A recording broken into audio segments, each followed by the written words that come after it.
Beberapa minggu yang lalu, seorang senior mantan ketua Lembaga Shadow Indonesia mengajak ketemuan makan siang santai di kediamannya di Bilangan, Cibubur. Salah satu dialog, dia bertanya apa rencana New Mind ke depannya. Dia adalah sedikit dari sahabat senior yang menerima konsep New Mind di dalam bernegara. Karena pertanyaannya adalah menjurus ke geopolitik, di mana itulah dialog panas kami di awal pertemuan, maka jawaban saya adalah New Mind kalau dapat mandat akan ambil balik Timur Timur, bergabung kembali ke tanah air Indonesia. Mendengar jawaban tersebut, beliau matanya berkaca-kaca. Teringat code names Manix, nama di lapangannya dulu di Timur Leste, di mana dia pun bercerita pertemuan dirinya dengan Sanana Gusmao yang sesungguhnya Timor Leste itu menginginkan hanya untuk menjadi daerah khusus, otonomi model Papua, model Jakarta, model Aceh, bukan ingin lepas dari Indonesia dan merdeka. Lepas dari Indonesia itu rencana Australia. Lah kampret ke Australia itu. Jadi jawaban dan cerita Manix ini menjadi penguat rencana New Mind mengambil balik Timur Timur yang lepas karena sebuah logika bernegara Bapak Habibie yang menimbulkan pro kontra. Pak Habibie bisa dikatakan tidak paham aneksasi Timur Timur di tanggal 17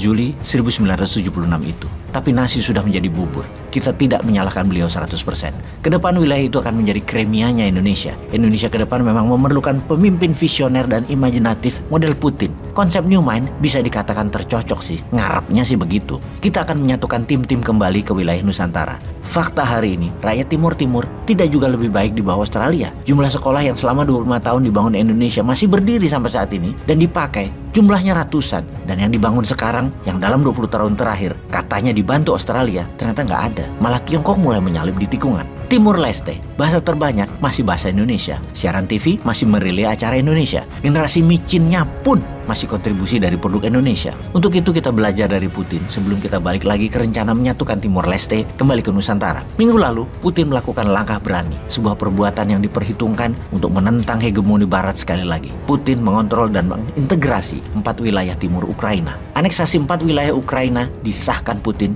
dengan referendum. Bulan lalu, referendum dilakukan di 4 wilayah Ukraina, yaitu di Zaporizhia Selatan, Kherson Selatan, Lugansk Timur, dan Donetsk. Badan Jajak Pendapat Lokal di wilayah Zaporizhia Selatan mengatakan 93% pemilih memilih aneksasi dengan Rusia. Di Kherson Selatan, 87% pemilih juga disebut memilih aneksasi. Di wilayah Lugansk Timur, angkanya mencapai 98%. Sedangkan di Donetsk, Badan Pemungutan Suara mendapatkan 99% setuju. Apa yang dilakukan Ukraina kemudian? Meminta secepatnya agar Ukraina jadi member NATO, agar sah, di mana hal ini penting untuk menjadi senjata legitimasi untuk Barat sekutu untuk menyerang Rusia dan menjadikan perang dunia ketiga tentunya. Sementara minggu lalu Putin menyelenggarakan upacara besar-besaran atas bersatunya 4 wilayah Ukraina ke Rusia. Seremoni itu salah satunya adalah menyerahkan bukti hasil referendum ke Duma, parlemen Rusia, yang akan disahkan oleh Duma, yang kemudian surat pengesahan itu kembali lagi ke Putin dengan status menjadi sah. Keempat wilayah tersebut masuk ke dalam sistem pemerintahannya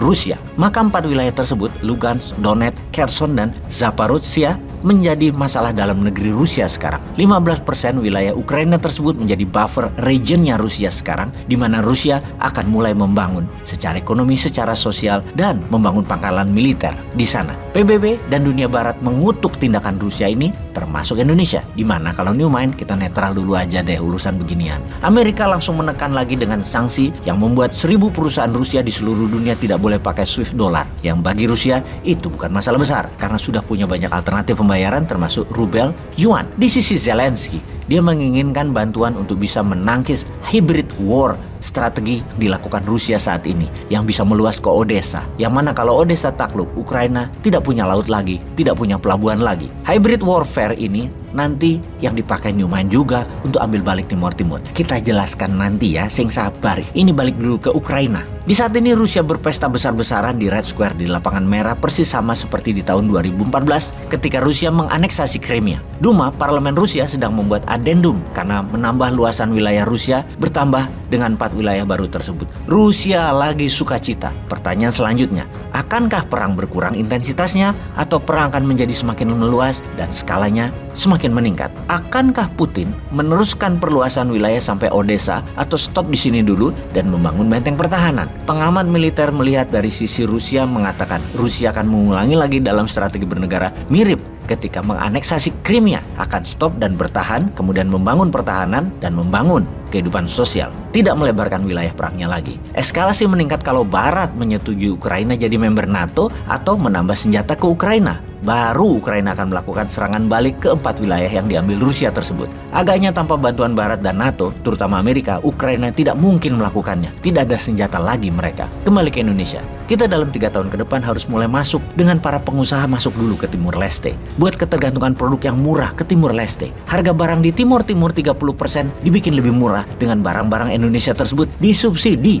pemerintah. Sektor produksi, pangan, kesehatan semua disubsidi. Modali 5 triliun setahun untuk subsidi. Dan lakukan lobby-lobby ke seluruh anggota parlemen dan pejabat Timor Leste, beri kemudahan hidup mereka dan lakukan pemahaman bahwa daripada jadi negara tetangga, rupiah tidak bisa mengalir lancar, mendingan gabung dengan Indonesia jadi urusan dalam negeri, jadi wilayah otonomi dan mendapatkan anggaran pembangunan 20 triliun per tahun yang meningkat 5% setiap tahunnya. Itu sebagian strategi hybrid warfare-nya yang segera kita lakukan. Tapi seperti ini tuh nyandak Rajal.